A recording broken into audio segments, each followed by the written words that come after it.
Salut, vous allez bien? Ange Prisca Bienzo, Ange Prisca le blog, défibrillateur des réseaux sociaux, mets un pouce. Faut liker la vidéo, il faut la partager. Ange la vérité, Ange la solution. Tu as pris ton tabouret, ici on prend tabouret, hein. Ici on casse pas les papous, ici on change notre système de pensée, puis on prend l'ascendant. Je suis essoufflé comme ça, vous voyez, la grosseur, c'est pas bon, hein. J'ai fini de faire mon sport, vous vous êtes moqué de moi. Vous allez vous réveiller un matin, j'ai perdu 10 kilos. Asseyez-vous là. Vous allez bien. Bon, série de 4 vidéos. Je ne change pas, je suis assis à mon poste. Je ne bouge pas. Vous qui êtes dans mon bruit, là, c'est pourquoi. Je suis à mon poste, je ne bouge pas. Vous aurez une vidéo là. Demain, vous aurez 2 vidéos. Après demain, en tout cas, je ne bouge pas. D'accord? Je vais... Oui, je suis essoufflé. Excusez-moi. Je vais enregistrer les thèmes là. Et puis, en semaine, je vais travailler sur Paris. Je suis en restauration. Donc, je vais tôt, je reviens tard. C'est ça. D'accord? Sinon, à part ça, je vais bien. De toutes les façons, on est déjà né. Hein? Si ça va pas, on fait comment? On ne peut pas se suicider. Bon. J'ai fait 2 vidéos. C'est hier, non? C'est hier?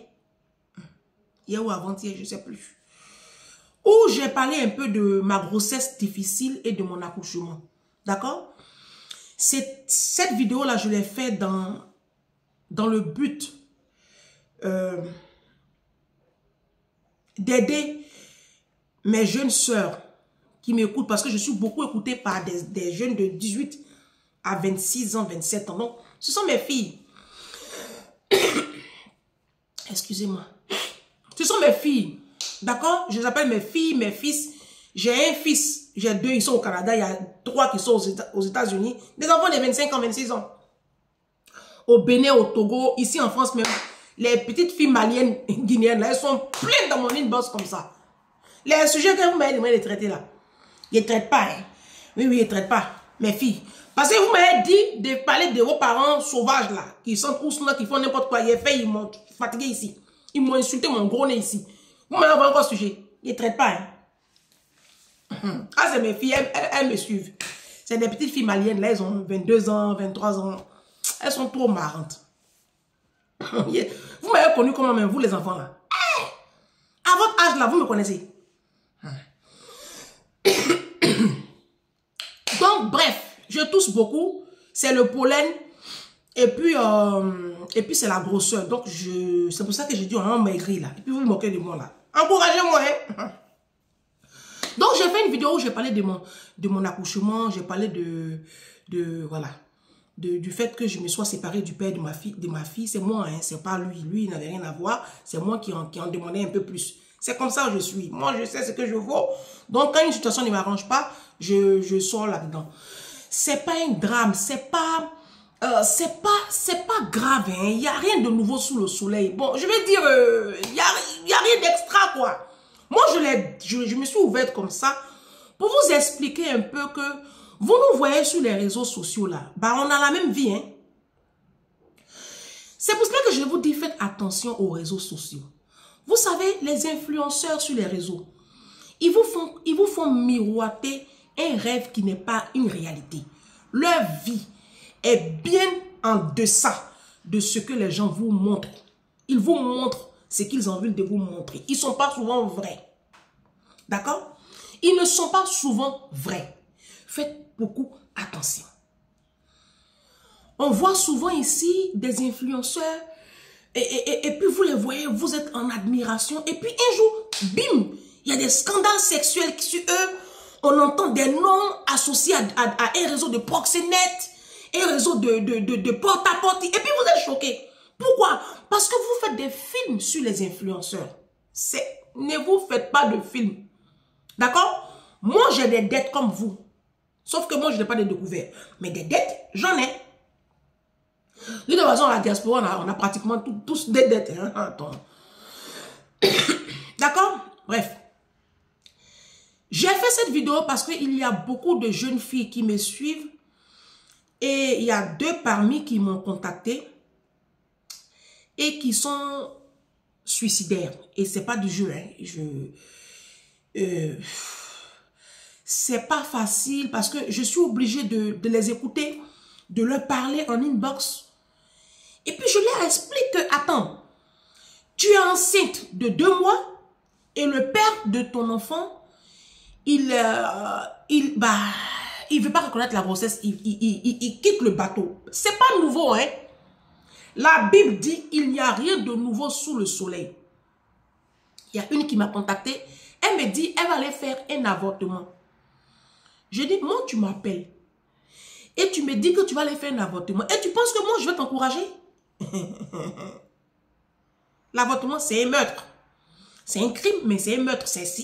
La seule différence, c'est que c'est silencieux. Je lui ai dit, ma jeune fille, ma fille. La fille, elle n'a que 24 ans. Elle est enceinte. Elle est en Afrique. Je lui ai dit, tu ne vas pas te faire avorter. Donc, je suis en train de l'aider. Comme je peux. D'accord? Donc, il y a elle, il y a une autre qui est ici en France, qui a déjà fait une tentative de suicide. Et c'est le voisin qui lui a sauvé la vie. Pourquoi? Parce qu'il y a son compagnon qui l'a laissé avec une grossesse et qui est parti avec une autre fille. Maintenant, je lui ai demandé à cette jeune fille-là, bon, tu veux te suicider là-haut. Donc, tu te tues, tu tues l'enfant, d'accord? De toute façon, tu vas à l'enfer, hein. Il n'y a même pas de débat, hein. Tu vas à l'enfer, direct. Mais ce n'est pas ça le débat. Le débat, c'est que toi, tu vas te donner la mort pour un homme qui, en réalité, n'en a rien à foutre de toi. Excusez-moi du terme, mais c'est ça. Vous déprimez. Vous voulez arrêter de vivre. Pour des raisons, franchement, que je trouve, honnêtement, je ne dis pas que c'est pas douloureux, hein, mais franchement, quoi. Oh! Alors, donc, il y a tout ça que je gère en inbox. C'est pour ça que quand vous m'écrivez souvent, vous êtes nombreuses à m'écrire, nombreux. J'ai du mal souvent à vous répondre ou à vous appeler. Franchement, excusez-moi, c'est pas que... C'est qu'avec mon travail et puis avec les Mind People, c'est pas évident. D'accord? Donc, c'est pour ça que j'ai décidé de faire cette vidéo-là. Pour qu'elle puisse apprendre le message. Et être enceinte et puis quitter la relation, que ce soit lui ou que ce soit toi, c'est pas un drame. Il y a un auteur là qui disait que, c'est Jim Rohn. Jim Rohn disait que tu n'es pas un arbre. D'accord? Donc, quand tu n'es pas à l'aise dans un environnement, déplace-toi. Quitte l'environnement. Parce que tu n'es pas un arbre. C'est l'arbre qui est planté, qui a du mal à se déplacer. Mais aujourd'hui même là, on était arbre. Donc, faut bouger. Je vous ai dit, sur mes pages ici, au jour d'aujourd'hui, pensez d'abord à vous. D'accord? Pensez à vous. Il y a des femmes qui sont mariées. Écoutez-moi bien. Elles sont légalement mariées. Et elles vivent seules leur grossesse. Ah, j'en connais, c'est parce qu'on ne peut pas citer le nom de quelqu'un ici. Elles sont mariées. Hein? Il y a bague. Marie, la même, elle ne voit pas. Elles vont accoucher seules. Pourtant, elles sont mariées. Vous avez compris? Voilà. Donc, si le monsieur, il est parti, ben, ce n'est pas un fait nouveau. C'est du déjà vu. Le plus important, c'est de garder la tête froide, d'être très zen. D'accord? Je sais que on le dit comme ça, c'est pas toujours facile, hein? Mais moi, je reconnais que c'est une grâce. Moi, j'ai une force de caractère, hein? Et c'est un don. Voilà. Longtemps, j'ai pensé que c'était par mes propres forces, mais je me rends compte que c'est un don de Dieu. Mais je continue à travailler. J'ai une force de caractère, moi, depuis que je suis très petite. J'ai toujours été à part parmi mes frères et mes soeurs. J'ai un sacré caractère. Et moi, pour qu'une situation me mette down, à terre, c'est peut-être la mort et la maladie. Voici deux choses qui m'affectent beaucoup, la mort et la maladie. Mais si ce n'est pas ça, je suis trop devant. Non, non, non, non. Pourquoi j'ai pensé au suicide? Parce qu'un homme m'a quitté.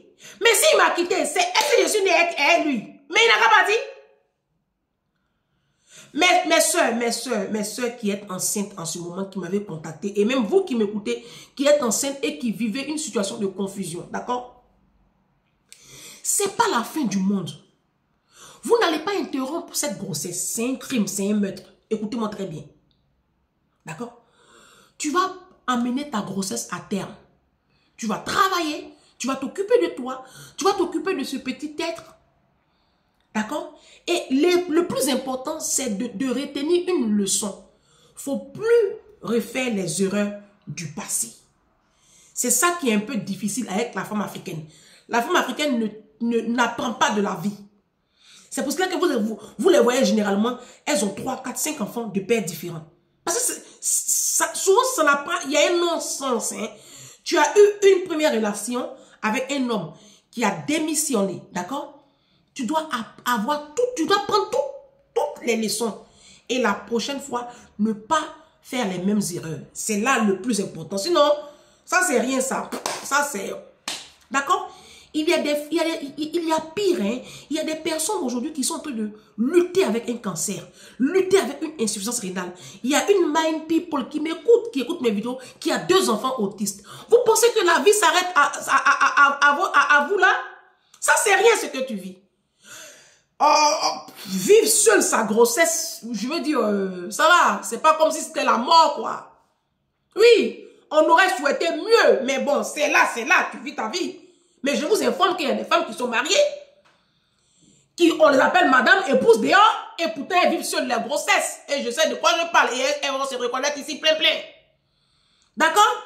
Maintenant, il y a une abonnée qui a écrit sur YouTube, elle dit qu'elle a peur du mariage. Il ne faut pas avoir peur du mariage. La peur, c'est une oppression démoniaque.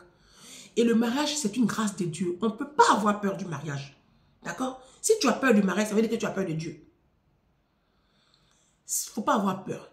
Il faut plutôt savoir avec qui désormais tu te mets. Ça, c'est important. J'ai fait plusieurs vidéos là-dessus. D'accord? Voici, c'est un peu ça. Sinon, n'ayez pas peur du mariage.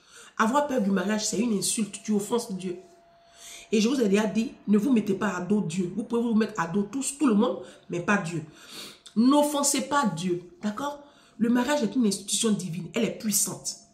C'est parce que les humains aujourd'hui ont désacralisé le mariage que ça là, c'est ce qu'on voit là. Sinon, il ne faut pas avoir peur. Il y a encore de bons mariages. Il faut surtout prendre le temps de connaître la personne avec qui tu vas te mettre en ménage. C'est ça le plus important. D'accord? Et c'est cette étape-là souvent que on saute. Parce qu'on est tellement omnubilé par la vie de couple. Alors, il y a une autre mind people qui a écrit sur YouTube après avoir fait cette vidéo-là. Cette confession où je vous ai expliqué un peu. Elle dit, mais on comprend mieux pourquoi tu t'es arrêté à un seul enfant et que tu ne veux plus en avoir. Alors, mon désir d'avoir un seul enfant date depuis Abidjan. Donc, depuis avant que je n'arrive en France. Et c'est cette façon de penser qui a fait que mon fourou Denis là, vous connaissez fourou Denis, ça a des petits mariages. C'est l'une des raisons pour lesquelles lui et moi on s'est séparés. Moi, j'ai une mentalité assez atypique depuis très jeune, hein, et je vous le dis. C'est pour cela que ça coinçait un peu avec mon environnement. Hein. En Afrique, ouvrir ta bouche comme ça pour dire, moi je fais un seul enfant, vous savez que c'est un scandale. Et pourtant, j'étais en Afrique, mais je pensais toujours avoir un seul enfant. Et quand j'étais avec quelqu'un en Afrique, c'était très bien. Hein, et que moi, j'ai compris que lui, il en voulait 4. Vous comprenez? Donc, non, j'ai toujours voulu avoir un seul enfant. Et quand je suis arrivée ici en France, que j'ai commencé à travailler chez les Français, là, chez les particuliers, ça m'a réconforté dans ma position d'avoir un seul enfant. Parce que c'est des gens qui sont tellement... Je travaille chez des gens tellement huppés, tellement aisés financièrement, qui se sont arrêtés à 1, 2 enfants. Je vais dire, mais moi, je suis qui pour faire 2 ou 3? Donc, c'est comme ça. J'ai toujours eu ce mindset-là. D'accord? D'avoir un seul enfant. Ça n'a rien à voir avec l'histoire que j'ai racontée par rapport à ma fille qui n'avait pas de trait trait de vie quand elle est sortie. Oui, ça a été un traumatisme, mais je veux dire, je ne vais pas le trimballer toute une vie, quoi. Parce que moi, j'ai cette capacité-là de passer à autre chose très vite. Ah oui, ça c'est... Moi, je suis trop forte dedans. Moi, je ne dure pas dans mauvais rêves. Hein. Vous perdez trop le temps à à ruminer les choses du passé et ça vous détruit. Parce que vous êtes là sans cesse en train de ruminer les choses du passé. Les autres avancent. Le monsieur que tu détestes parce qu'il t'a abandonné avec des enfants là, lui il vit sa vie, toi tu souffres toi seul. Faut passer à autre chose ma chérie. Cette vidéo là je l'ai faite pour vous emmener, pour vous faire comprendre que changer votre avancée. Il y a un autre abonné qui a dit, ah bah tu as une très belle cuisine, oh vraiment chez toi est jolie. Oui, chez moi est jolie, pas parce que je suis riche. D'accord? Parce qu'il y a une qui a écrit, elle dit que Ange, tu dis que tu n'as pas l'argent, mais ça se voit que tu as l'argent. C'est pas vrai, je n'ai pas d'argent. C'est le mindset. C'est le mindset. Que tu sois au Bénin, en Guinée, en Côte d'Ivoire, en Martinique, à la Guadeloupe, à Madagascar, dans le plus, je sais pas moi. Si tu veux avoir une cuisine propre, tu peux avoir une cuisine propre. Moi, je connais des personnes, qui roulent dans de grosses voitures de 15 000 euros, 20 000 euros, alors qu'elles n'ont pas de cuisine. Je trouve ça aberrant, hein. Pour moi, je trouve que il n'y a pas de cohérence. Qu'une femme roule dans une grosse voiture qui était tout droit de chez le concessionnaire et qu'elle n'ait pas une cuisine. Pour moi, je trouve qu'il y a un problème. Il y a des femmes qui portent de gros sacs de marque qui défilent en Afrique et qui n'ont pas de cuisine. C'est une question de priorité. Moi, pour moi, ma priorité, c'est mon intérieur. Parce que j'estime que l'intérieur est important pour mon épanouissement. La cuisine est l'espace où on passe le plus de temps en famille, où on passe des moments conviviaux avec son conjoint, avec ses enfants. Donc, il faut avoir une cuisine en bonne et due forme. Pour moi, une femme qui n'a pas de cuisine, c'est une femme qui n'a pas de cheveux, c'est une femme qui n'a pas de bijoux, c'est une femme qui n'a pas de, je sais pas moi, de parfum. Pour moi, hein. Je dis pour moi, je n'ai pas dit pour vous. Ah. Vous voyez, donc c'est une question de priorité. Il y a des personnes qui priorisent leurs enfants. Il y en a, leur priorité, c'est les maris, au détriment de leurs enfants. Il n'y a pas de logique, mais c'est comme ça. C'est tout qui fait le monde. Mais moi, je vous dis sur mes posts ici, pensez à refaire votre intérieur. On n'a pas besoin d'être riche pour vivre dans un cadre propre. D'accord? Moi, je ne suis pas riche et pourtant, je vis dans un cadre propre. Pourquoi? Parce que j'ai fait ma peinture. Donc, je n'ai pas de murs sales avec des traces de doigts. Et puis, discipliner vos enfants, rééduquer toute la maisonnée. Pour que personne ne touche les murs, les traces de doigts. Oui, faites du ménage chez vous. Les plantes vertes que vous voyez chez moi là, ça ne coûte pas des millions. Ça ne coûte pas des millions. Tu vas à Carrefour, tu vas à Ikea, tu achètes une plante à 20 euros, 30 euros. Tu en achètes 3, 4, tu les mets chez toi. Tu refais ta peinture. Voilà. Si tu as prévu aller en Afrique cette année ou l'année prochaine, tu déprogrammes, tu n'es pas obligé de défiler en Afrique, tu vas chez toi en Afrique. Tu prends cet argent et puis tu vas à Ikea, tu t'offres une cuisine. C'est une question de mindset, ça n'a rien à voir avec je suis riche, hein. Toi, tu as prévu, tu as décidé de mettre 12 000 euros dans ta voiture. Moi, je mets 12 000 euros dans ma cuisine. Je préfère encore prendre les transports en commun et puis avoir une cuisine que d'avoir une grosse voiture et puis avoir du bricolage chez moi. De la merde, je reçois comment? Je vis comment avec ma fille? C'est une question de mindset, d'accord? Ça fait partie de l'équilibre de la femme. Avoir une belle cuisine, avoir un bel intérieur, avoir une salle de bain, avoir une belle chambre, avoir des toilettes potables, agréables. Ça fait partie de l'épanouissement psychologique, émotionnel, de l'épanouissement personnel d'une femme, d'un être humain même en général, d'un homme aussi. Donc, oui, merci, j'ai une belle cuisine, je vous en remercie, mais on peut tous avoir ça. Ça n'a rien à voir avec l'argent. Moi, je ne suis pas riche, j'ai une cuisine. Tu n'es pas riche, tu peux avoir une cuisine. C'est une question de mindset, d'accord? Vidéo numéro 1.